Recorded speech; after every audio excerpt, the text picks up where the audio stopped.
السلام عليكم ورحمة الله وبركاته. اللهم صل وسلم وبارك على سيدنا محمد وعلى آله وصحبه أجمعين. يلا بينا نعمل الفخدة الضاني زي ما انتوا شايفين كده، حتة ملبن في ايدي بالتتبيلة بقى الأصلية بتاعت زمان. سيبكوا بقى من أي تتبيلة طالعة جديدة، هي دي التتبيلة الأصلية بجد، طعمها تحفة. يلا نسمي الله ونشوف هنعمل ايه. أول حاجة أنا معايا بصلتين وقرنين فلفل وطماطميتين وليمون. هنبدأ كده نجيب الكبة بتاعتنا ونفرم البصل فيها كده. أنا جايبة بصلتين متوسطين ومع طماطميتين. تمام كده. عايزة أقول لكم سيبوكوا بقى من أي تتبيلة بقى طالعة، هي دي التتبيلة بتاعت المشاوي الأصلية، بصل على فلفل على ليمون، هي دي التتبيلة، مفيش أكتر من كده. طبعا بقى تقدري تستبدلي الفلفل السبايسي ده بفلفل رومي زي ما انت عايزه. هنبدأ بقى نفرم البصل والفلفل مع الطماطم فرمة ناعمة كده حلوة. لو تابعتيني لحد هنا ما تنسيش اللايك والشير والاشتراك في القناة عشان يوصلك كل جديد. واهم حاجة نحط اللايك هو اللي هيرفع الفيديو، ونعمل شير للفيديو. كده خلاص عملناها فرمة ناعمة كده. التوابل بقى بتاعتي اللي هنحطها عبارة عن ملح وفلفل أسمر وبهارات لحمة، مفيش أكتر من كده. ملح وفلفل أسمر وبهارات لحمة. زمان كانوا بيحطوا الملح والفلفل الأسمر بس، ما كانوش بيحطوا حاجة تاني. هنا احنا ضفنا بهارات اللحمة، بتعزز الطعم وبتخلي طعمها جميل جدا. وهنحط كده 3 معالق كبار من الخل، وهنعصر كده ليمونتين. عايزه اقول لكم الفخده الضاني اللي عندي ديت هي مش هتاخد سوا خالص، لان انا عارفه لحمه الخروف ما خدتش سوا خالص معايا، فهي كبيرها ساعه في الفرن. طبعا انا بعمل التتبيله ديت على بيات، يعني قبلها بيوم. طبعا هي دي الفخده زي ما انتوا شايفينها كده. طبعا الراجل ذبح بقى وسابها كده، ما شفاش حاجه.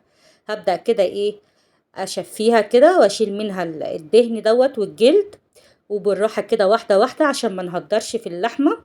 نمسك كده طرف الدهن او الجلد دوت، ونبدا نمشي معاها واحده واحده كده. ايه رايكم بقى؟ انفع شيف كده، انفع جزاره.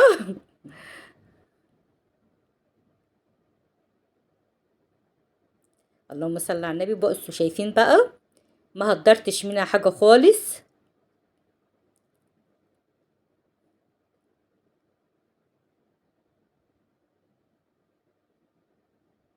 طبعا تقدري تشيليها تعمليها زي ما هي كده عادي، بس انا يعني يفضل ان انت تشيليها احسن.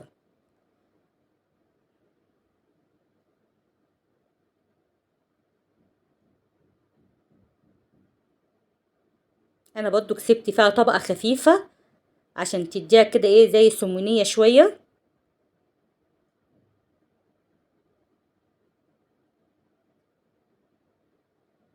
ادي زي ما انتوا شايفين كده اهي، وادي الجلد طالع ما فيهوش لحم خالص. تمام كده. نبدأ بقى نعمل فتحات فيها كده، نغرس كده السكينة في قلبيها عشان خاطر التتبيلة بتاعتنا تدخل لجوه، ويبقى اللحم كله اللي جوه متشرب من التتبيلة اللي احنا عاملينها. عايزة اقول لكم دي التتبيلة الأصلية بتاعت زمان، دي اللي احنا متربيين عليها من اهالينا. طبعا بقى هنجيب بقى توم وندخله كده في الفتحات. انا التوم اللي عندي ده توم مفروم، شايلاه في الفريزر. ما عنديش اللي هو التوم الصحيح، حابه تحط صحيح عادي مفيش مشكله. نبدا كده ندخله في الفتحات كده،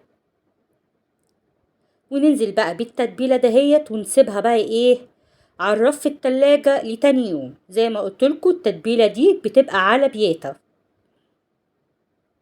تاخد كده وتدي بقى معاها وتدخل بقى في الأنسجة بتاعتها. عايزة اقول لكم الليمون والخل بيخليها طرية من جوه.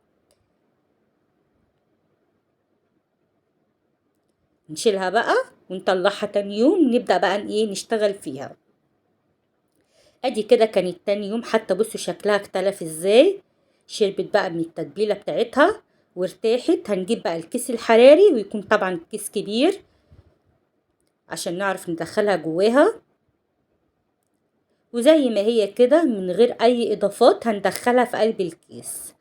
تمام كده، يا دوبك الكيس كان على قدها ويا دوبك يبقى فيه مكان للربطة كمان. ننزل بقى ببقية التتبيلة كده في قلبيها، حابة تحطيها مش حابة براحتك عادي. نقفلها بقى كويس. والكيس الحراري ما بيتخرمش يا جماعة. امال هو كيس حراري ليه؟ عشان بيستوي على البخار اللي بيطلع منها. حتة اللي احنا نعمل فتحات والكلام ده كله، الكيس عمره ما هيفرقع، هو اصلا متصمم على كده. هجيب بقى صاجة الفرن واحطها عليها وعلى نار عالية في قلب الفرن. عايزة اقول لكم ساعة زمن وهتكون طلعت. نبدأ بقى نعمل في الرز. عايزة اقول لكم كمان انا لما اشتغلت في الرز كانت هي اصلا كانت استوت وطلعتها، شايفينها هناك اهيت. هنحط كده معلقتين من الزيت على معلقة سمنة. هعمل رز ابيض عادي خالص، مش هعمله اللي هو الرز الاصفر. طبعا الرز البسمتي المفروض يتنقع قبلها بنص ساعة. هنا بقى انا ظبطت الملح حطيته. انا بوريكم هنا الفخده بعد ما طلعت. طبعا الرز ده انا بخليه اخر حاجه خالص قرب ما بنيجي ناكل عشان يفضل سخن. كده بقى خلاص الرز اتشوح معايا.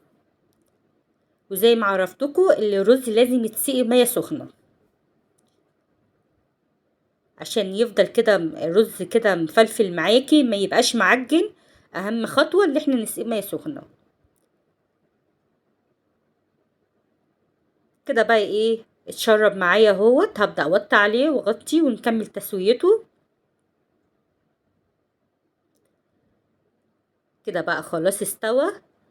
حابه بقى تعملي الخطوه الجايه دي، حابه مش حابه براحتك. انا جايبه لون اللي هو اللون الغذائي، اللون الاحمر دوت، ودوبته في شويه ميه.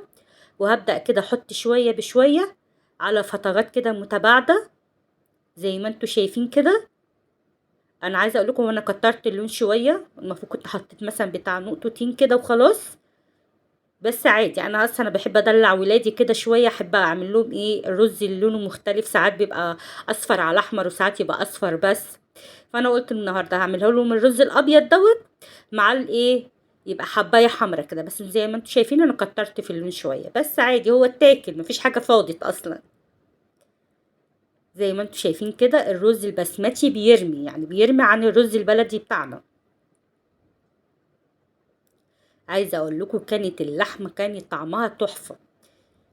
تقدري بقى تعملي جنبها سلطه طحينه، سلطه خضراء، وبألف هنا عليكم. عايزه اقول لكم هي كنت انا حطيتها بقى في الفرن تسخن شويه، كانت سخنه. شايفين اللحمه مستويه وجميله ازاي،